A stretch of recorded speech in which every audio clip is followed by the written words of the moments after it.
Well, good afternoon. I'm Mayor Tom Barrett, and I'm joined this afternoon once again by Claire Woodall-Vogg, who is the Executive Director of the City of Milwaukee Election Commission. We spoke to you this morning at 10 o'clock. We thought it would be wise to give you an update this afternoon as to how things are going. As I mentioned this morning, our goal is no news is good news, that we want this to be a very transparent process where our voters have an opportunity to come to the polls and very safely cast their ballots and do so in a way that is very, very safe for them and very, very safe for our election workers. I will say that the day started out smoothly. It is continuing to run smoothly.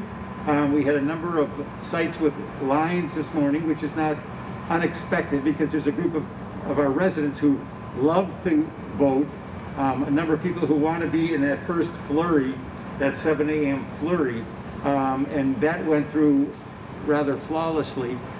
Since then, it has been very, very manageable.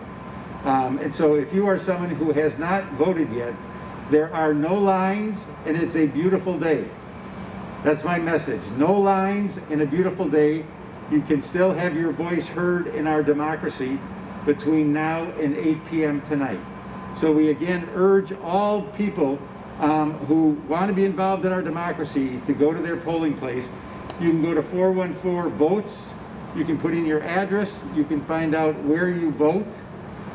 Take your identification, your photo identification, and if you're registering for a first time, take proof of residence with you.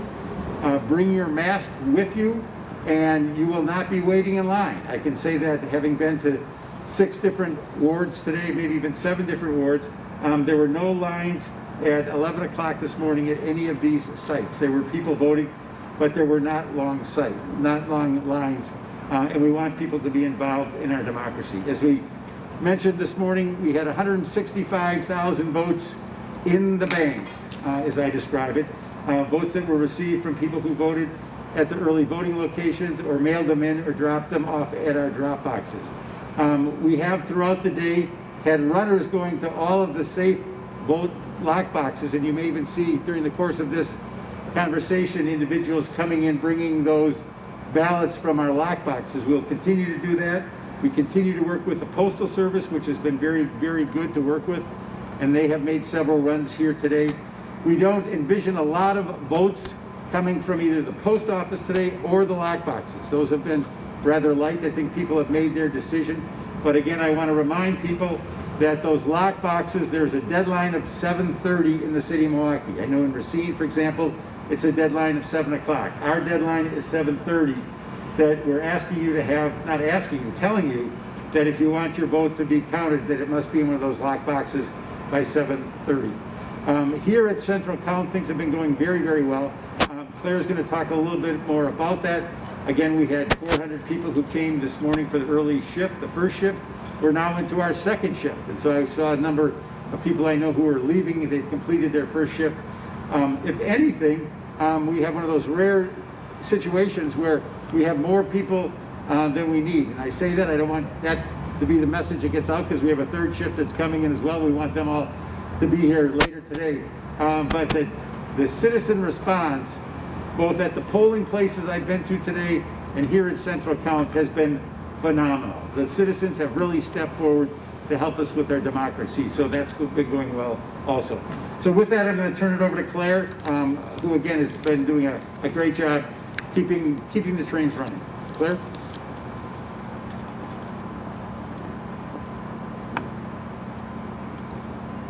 Thank you, Mayor Barrett. So yes, we want to stress to City of Milwaukee citizens that if you have not voted, please consider having your voice be heard. We have fully staffed polling places without long lines. So we want to see that voter turnout so that we know that City of Milwaukee voices have been heard. Here at Central Count, we have had our first shift is finishing up. We had some volunteers who were willing to stay, where we had to say, if you weren't willing to stay until 10 o'clock, you have to leave, because we had about 65 people waiting to get in the door. So this is a situation where We are seeing citizens, community members really step up above and beyond anything we've ever seen before, so that all of our polling places are well staffed, and we have plenty of manpower that we need here at Central Count to count our 165,000 ballots. We're still estimating that it will be until the early morning hours. As we always see, it takes a long time to get voter numbers associated with every ballot on those envelopes. And so there's just always a little delay, and we end up having a little bit of a traffic jam at the machines, but they are all working well. We haven't had any technical issues with machines, and we're in really good shape. So City of Milwaukee voters, it's not too late. You have until 8 p.m. to go to the polls and cast your ballot. Make sure you bring your photo ID with you.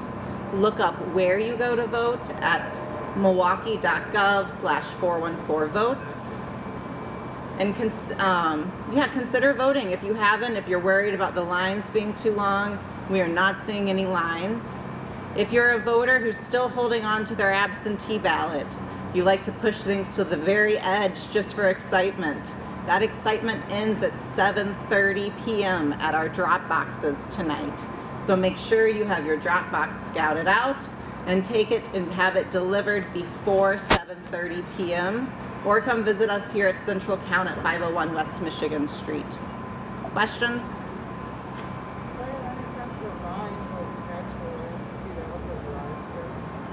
So I don't have the exact number of how many absentee ballots have arrived. I will, after this briefing, go and run those numbers. We'll update them on the 414 Votes webpage. My intuition is that we've seen several thousand, probably between 3,000 and 4,000 come in today, but not the 15,000 to 20,000 that were still outstanding. Could you? No, so he asked what percent has already been counted. I did ask for an update and it hasn't come through yet, so we'll also tally those numbers and be providing them. But at noon we had counted 30,000 ballots.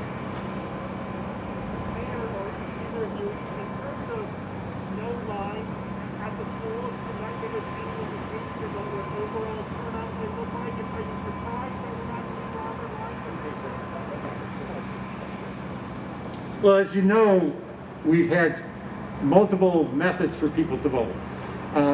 Let's go back to April, where we had only 5 sites in the city, and that occurred because we lost hundreds of poll workers, and that was really at the beginning of the pandemic when we were at the stay-at-home order, and so we had long lines in April. When we instituted an aggressive outreach for absentee ballots here, when we expanded dramatically the number of polling sites, when we expanded dramatically the number of drop boxes, I always felt that that was going to result in having no lines on election day. And in fact, the reality is we had 66% of the people who voted in 2016 have already cast their ballots before today.